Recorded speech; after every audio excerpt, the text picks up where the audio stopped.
24খানা চাঁদ। হ্যাঁ গো, তা কোথায় কোথায় দেখেছিস মিলিয়ে কিন্তু দিতে হবে।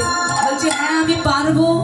তাই তাহলে 24.5খানা চাঁদ আগে আমাকে দেখা, আমাদেরকে দেখা, তারপরে রূপের ব্যাখ্যা হবে। বলে ঠিক আছে তাহলে শোন, আমি কোথায় কোথায় ওই 24.5খানা চাঁদ দেখলাম। আচ্ছা মা, ভগবানের এই মুখমণ্ডলের দিকে দেখো। ভগবানের এই যে মা আদর করে একটা বিন্দু দিয়েছে চন্দনের, এটা হলো এক চাঁদ, হাতে গুনবে তাহলে একটা পেলাম। ভগবানের দুটো গাল মানে গন্ধদেশ, দুখানা চাঁদ, কটা হলো? এই মুখমণ্ডল পরিপূর্ণ একটা চাঁদ, কটা হলো?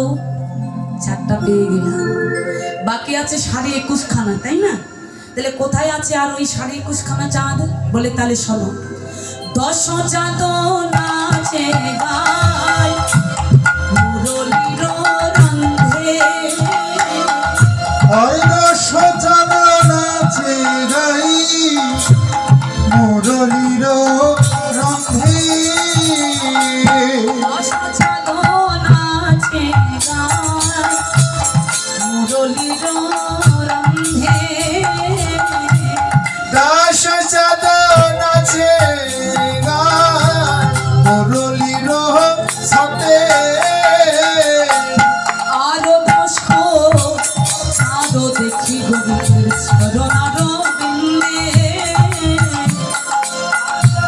আরো 10 চাঁদ দেখি চরণার বিন্দে। এই এখনই দেখে এলাম, আমি এখনই দেখে এলাম। এই এখনই দেখে এলাম। এই এখনই দেখে এলাম।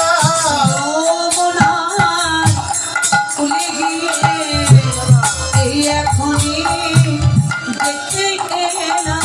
আমি যমুনা কোলে গিয়ে এই এখনই দেখে এলাম। দেখলাম কি জানিস, আমার গোবিন্দ তো সোজা নয়, বাঁকা, তার 3খানে 3 ভাঁজ। তার ত্রিভঙ্গ বঙ্কিম ঠামি অধরে মুরলী লয়ে যখন দাঁড়িয়েছিলেন, দেখলাম 10 চাঁদ নাচে গায় মুরলীর রন্ধে। হরিবল, দেখেছেন কত সুন্দর করে বুঝিয়ে দিলে। এটা বলতেও হবে না, বুঝতেই পেরেছেন। হাতের 10খানা আঙুল নৃত্য করছে বাঁশির মানে ছিদ্রিতে। হ্যাঁ, বলছি ওই যে 10 চাঁদ নাচে গায়ে নৃত্য করছে, তাহলে 10টা পেলাম। আবার বলছেন আরো 10 চাঁদ দেখি গোবিন্দের চরণ আরো বিন্দে। তাহলে 10 আর 10 কত হলো? 10 আর 10 56।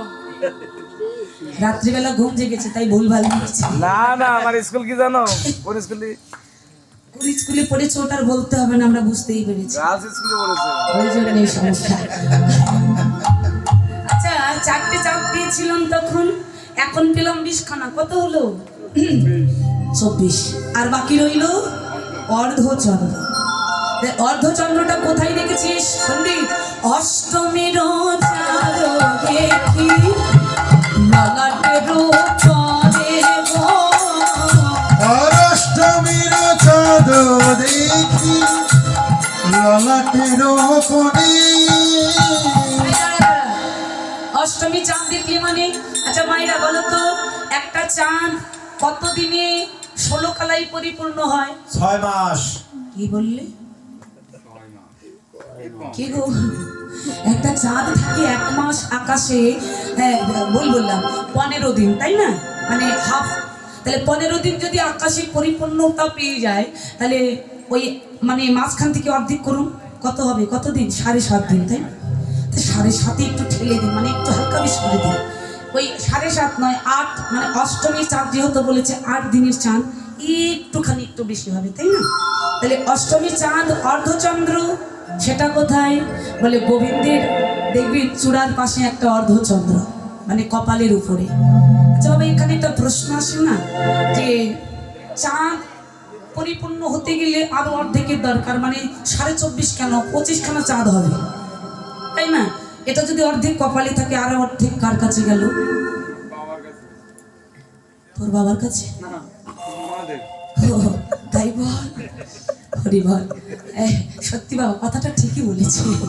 তাহলে অর্ধেক আসতে, আমি আবার ভাবলাম অর্ধেক যে চাঁদ, ঠাকুর দেওয়া আস্তে আস্তে অর্ধেক চাঁদ আমার গোবিন্দের কপালের উপর মানে ললাটির উপরে, আর অর্ধেক চাঁদ সত্যি সত্যি ওই বাবা ভোলানাথের মাথার জটার উপরে।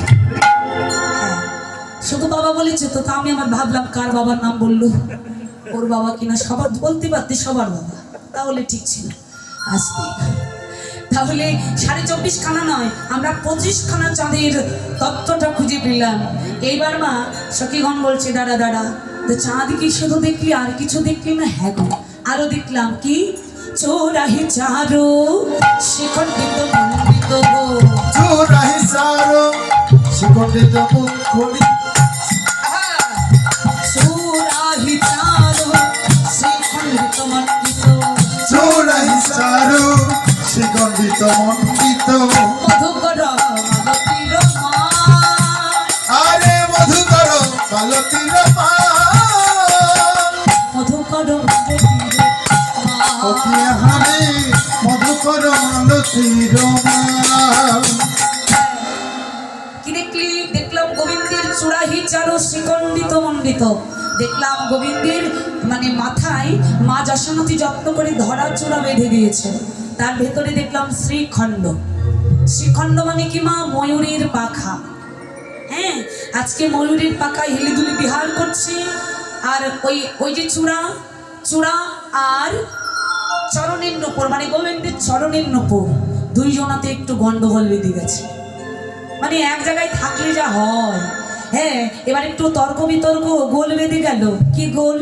এবার চূড়া চূড়া হেলিদুলি বিহার করছে আর বলছে, চূড়া বলে জিতম জিতম, চূড়া বলে জিতং জিতং, আহা, চূড়া বলে জিতম, আরে চূড়া বলে জিতং জিতং, নূপুর বলে জিতম জিতম, চূড়া বলে জিতম।